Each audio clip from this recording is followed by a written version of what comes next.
Na realidade, eu tenho um discurso escrito em homenagem ao tema Fraternidade e Juventude, que é o tema da Igreja Católica para este ano. Eu deixarei esse discurso, senhor presidente, para ler na sessão de amanhã ou na próxima semana, já que eu tenho o ano todo para ler esse discurso. E talvez eu perca a oportunidade, e peço então perdão à igreja pelo fato de não ler este discurso, que não tem data marcada para ser lido.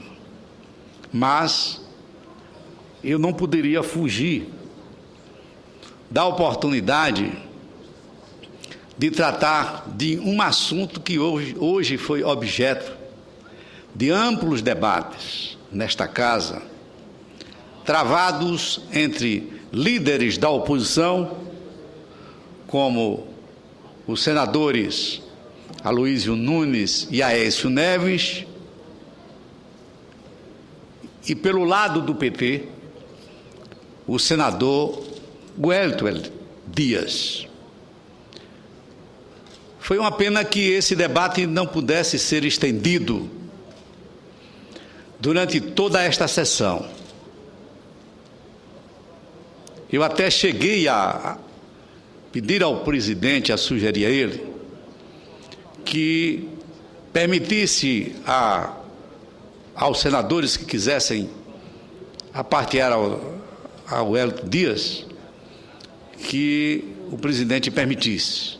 No entretanto, ele se prendeu ao regimento e eu respeito, já que o Wellington Dias estava falando como líder e o nosso regimento não permite apartes. No entretanto, senhor presidente, não poderia o PSB deixar no vazio um discurso em homenagem ao governo de Lula e ao governo da presidenta Dilma, que são governos sob a coordenação de um partido político, mas governos que tiveram o apoio de outros tantos partidos, a exemplo do nosso, o PSB, que aqui é representado pelo nosso líder, o senador Hollenberg,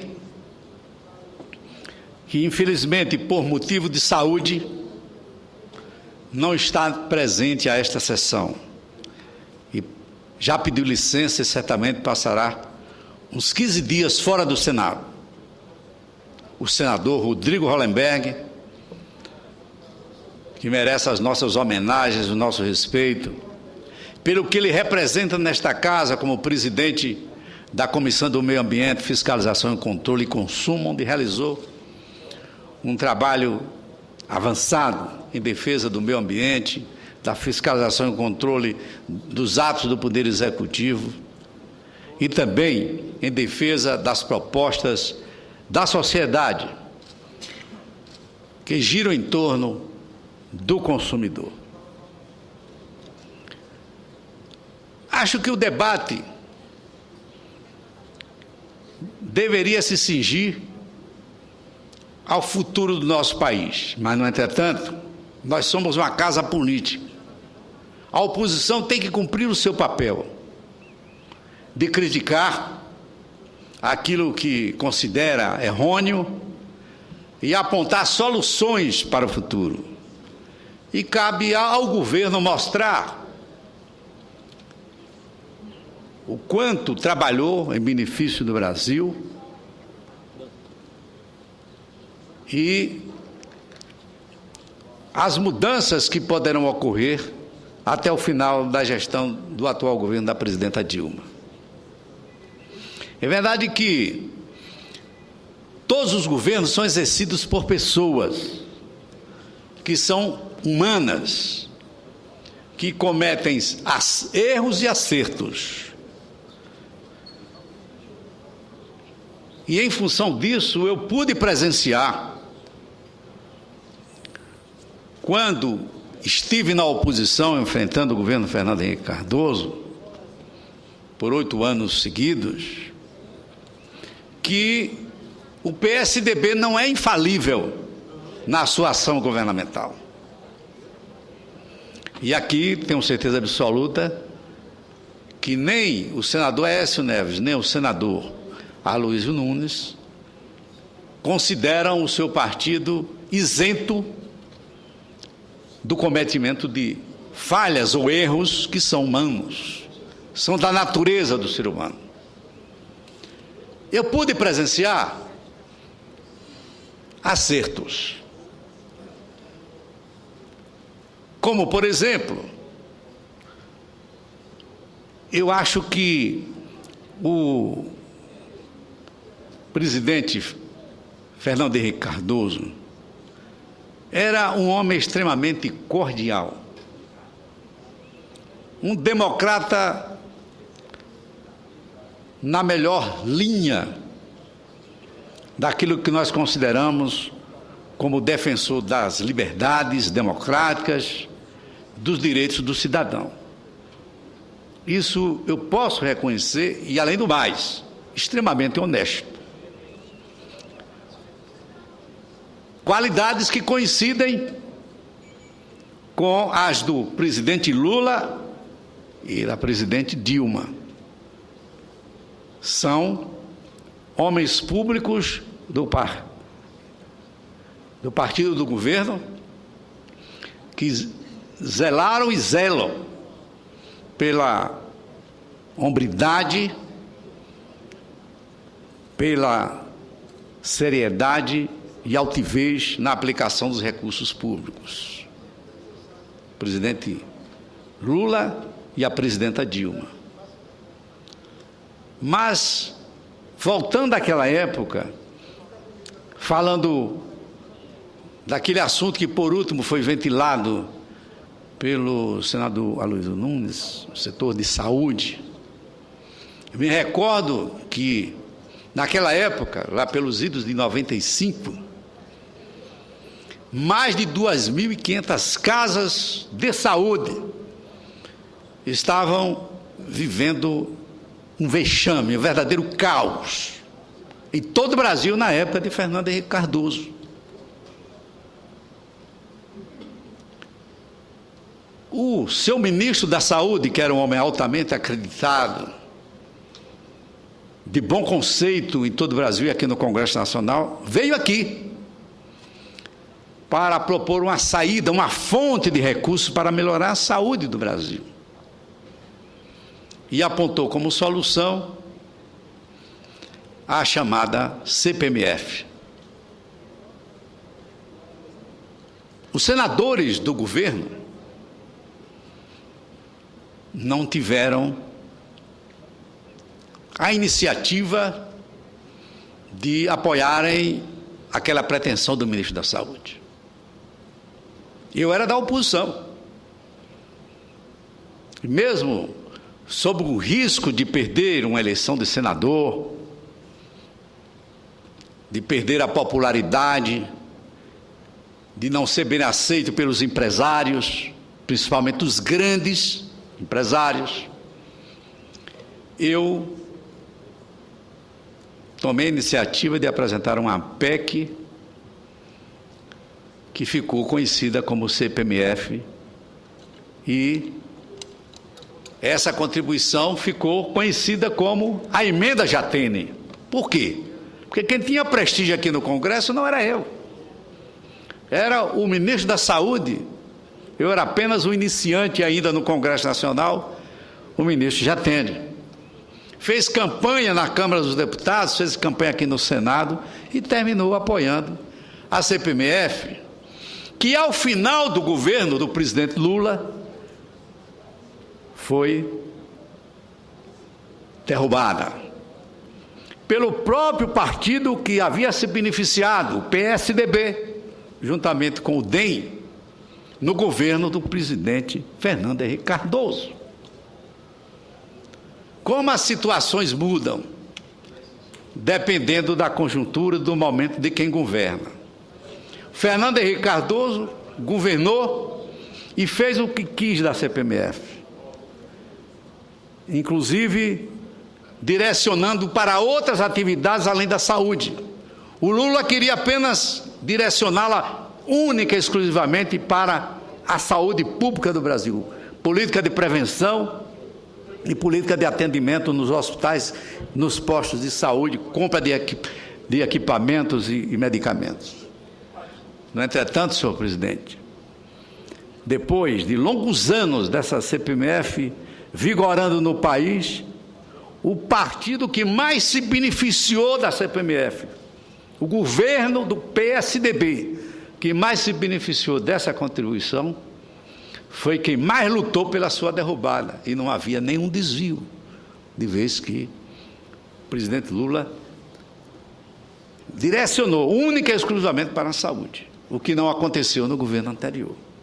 Outro fato que eu considero, sim, e isso aí dava cerca de 40 bilhões, era um plus a mais na receita da saúde, 40 bi, que foram perdidos de um dia para a noite. Então, se essa crise da saúde se avolumou e se agravou, muito se deve, sem dúvida alguma. Agora, eu acho que a CPMF não poderia se eternizar. O melhor seria fazer uma reforma tributária e colocar nessa reforma tributária a saúde pública como prioridade, como sempre foi a educação. João Calmon que o diga, na fase em que ele apresentou uma emenda constitucional colocando a saúde como prioridade. Existem os índices que são obrigatórios para os estados e municípios e pela própria União. Que já foi um avanço. Mas, que inclusive eu fui relator, claro, 15% os municípios, os estados 12% e a União, dependendo do crescimento e da inflação do que foi empenhado do ano anterior. Então, para terminar essa parte, pois não, claro. senador Luiz, então, a reforma tributária não veio depois da queda da CPMF, nem durante a sua vigência. Daí porque essa fonte alternativa foi criada para socorrer os estados e os municípios que precisavam de recursos para tocar a saúde. Eu concedo a parte a Vossa Excelência. Vossa Excelência lembrou um episódio que realmente honra a biografia parlamentar de Vossa Excelência, que já é tão rica e tão extensa. Vossa Excelência foi o relator da matéria, era de oposição, e a emenda foi inspirada pelo ministro da Saúde da época, que era o ministro José Serra. Não é? E é uma emenda que realmente colocou a saúde num patamar mais alto. Mas precisamos avançar mais, comprometendo também receitas da União no financiamento da saúde. Receitas que vêm declinando, a União cuja despesa vem declinando no financiamento global da saúde. Quanto à CPMF, senador Valadares, Vossa Excelência retoma aqui o discurso sobre ter sido oportuno ou não a queda da CPMF. O fato é que isso ocorreu. Mas não nos esqueçamos que a carga tributária do Brasil só fez aumentar, de modo que o fato dos recursos que advindos da CPMF tenham sido suprimidos, este fato não deixou o Tesouro da União desassistido em matéria de arrecadação tributária. Pelo contrário, hoje nós já estamos com um índice de comprometimento de PIB de 35% na arrecadação. Muito obrigado. Esse índice elevado praticamente já foi encontrado pelo governo do presidente Lula. Então, o outro fato, quando se fala em privatizações,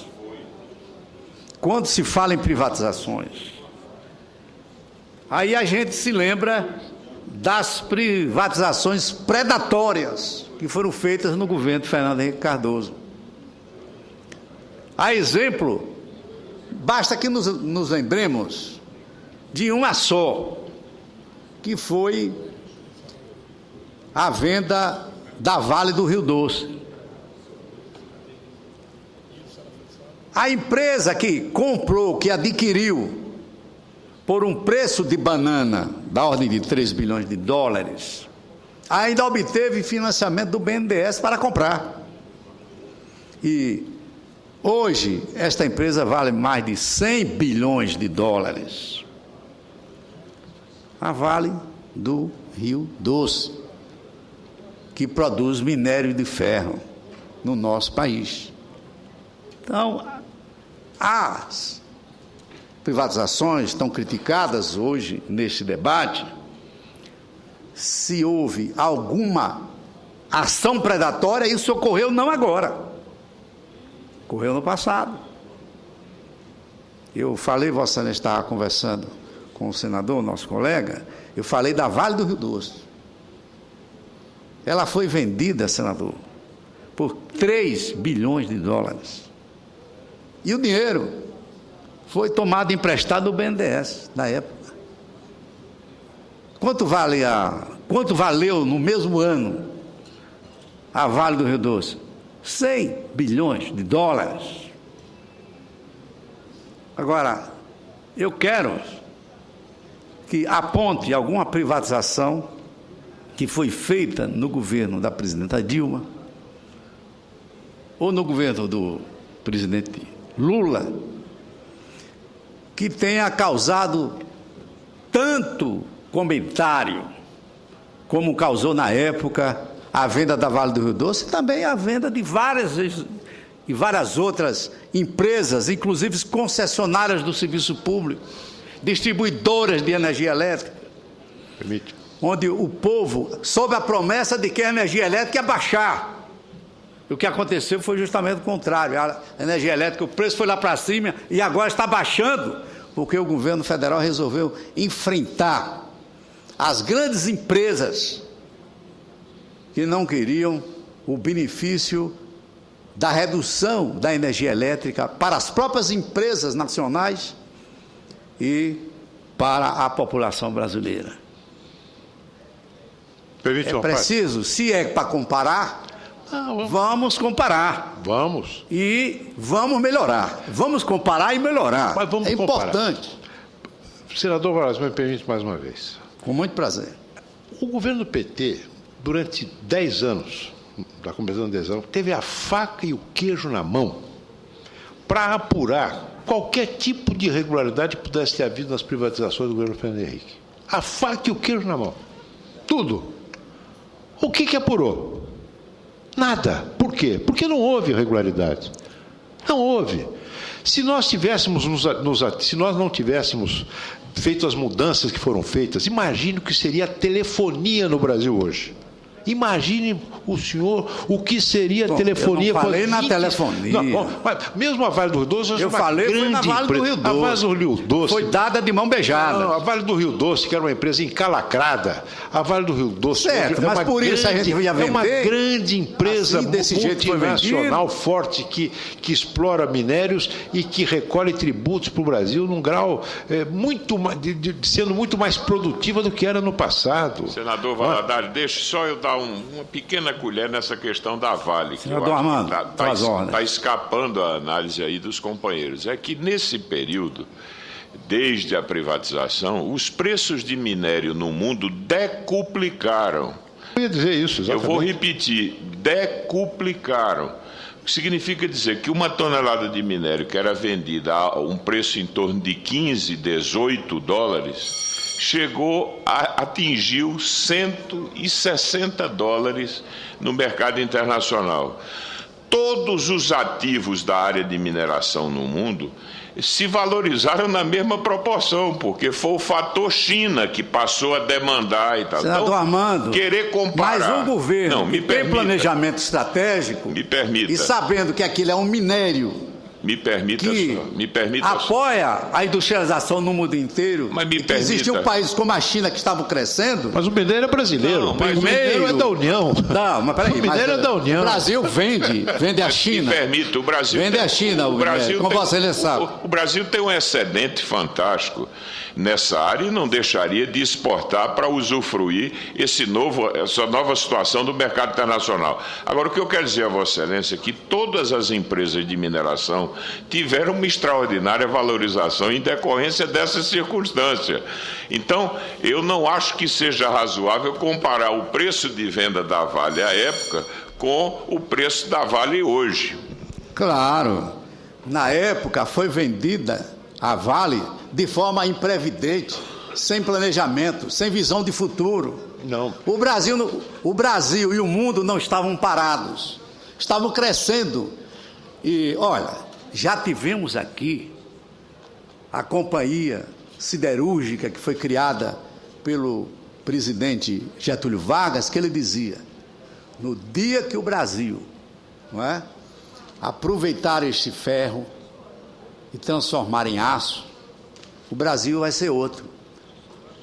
Ora, nós aproveitamos o ferro existente em Minas Gerais para uma siderúrgica que depois realmente foi vendida, inclusive na época do Fernando Henrique Cardoso. Mas aí eu acho... E o Brasil eu não vou entrar no mérito, porque eu não estudei essa questão da siderúrgica lá de Minas Gerais. O que na época foi debatido aqui muito foi essa questão da Vale do Rio Doce. Agora, vou te contar. Vamos. Eu tenho hoje, não é? Eu não sou fazendeiro, mas vamos supor que eu fosse e tivesse uma fazenda. E, pô, fazenda hoje não está dando dinheiro, né? O gado também não está dando dinheiro. Aí eu, quer saber de uma coisa? Eu vou vender isso aí ao senador Aloysio por um preço de banana. Aí, a lei do mercado, não é? Ela não para. Num determinado momento, o mercado está em processo de involução. Mas, o mercado não é favorável, mas amanhã pode ser favorável. Veja, senador... Então, foi uma imprevidência vender por aquele preço. Vossa Excelência considera que foi uma imprevidência ter privatizado agora, eu não a vou Embraer, dizer que por era, exemplo? eu não vou dizer que continuasse, mas era um mico. Mas peraí. Você está falando uma grande... Vossa Excelência falou o tempo todo, senador Aloysio, e eu, com maior educação, eu ouvi. Eu sei que Vossa Excelência quer me interromper com uma tática, uma estratégia política que eu considero legítima. Não, obrigado. Ele estava dizendo que é o discurso que estimula. Então, senador Aloysio, para terminar a minha fala, que o meu tempo já foi esgotado, engrandecido com os apartes que recebi dos senadores Armando e Aloysio Nunes, eu aproveito esta oportunidade para, em nome do PSB, enaltecer os governos do presidente Lula e da presidenta Dilma. Ambos dando continuidade a um trabalho concatenado, integrado, conseguiram tirar quase 40 milhões de brasileiros que viviam abaixo da linha de pobreza. Só nesses dois últimos anos, como acentuou o Hélito Dias, 19 milhões e meio de pessoas saíram da situação de miséria. E apenas 700 mil, pelo último projeto da presidenta Dilma, receberão o afluxo do governo, o atendimento do governo, para que saiam dessa linha abaixo da miséria. Portanto, senhor presidente, ao terminar esse meu discurso, não poderia deixar de reconhecer os grandes avanços que foram feitos nestes dois governos. Também, sem deixar de reconhecer que em alguns momentos o governo de Fernando Henrique Cardoso foi bom. E eu estava aqui e presenciei. Votei em muitos projetos do presidente Fernando Henrique Cardoso. Fui contra apenas a reeleição. Porque a reeleição, inclusive, desencadeou um processo de desconfiança. De que um governo que estava em andamento, ele próprio encaminhou a sua sucessão, do ponto de vista ético, do ponto de vista da história de Fernando Henrique Cardoso, não deveria ter acontecido, porque depois que aconteceu, muitas acusações surgiram na mídia, que depois não foram comprovadas, de que houve dinheiro dado a parlamentar para votar na reeleição. Infelizmente houve este fato, esse noticiário que foi desencadeado pela mídia e não foi provado. Mas, onde há fumaça, há fogo. Olhe, o povo, quando fala, ou está para ser. Não tem, não. Aí não tem, não. Segundo a gente conhece lá em Sergipe. Aí quando não. O povo fala, ou está para ser. Deus. Não. Você deve ser um homem corretíssimo, por favor. Aí não. Então, agradeço a você, senhor presidente, e fica aqui.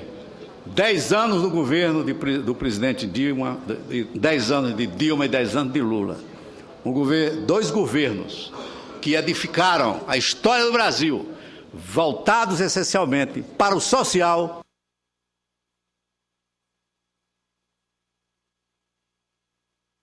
Democracia. Só falta, senhor presidente, a gente fazer uma reforma política.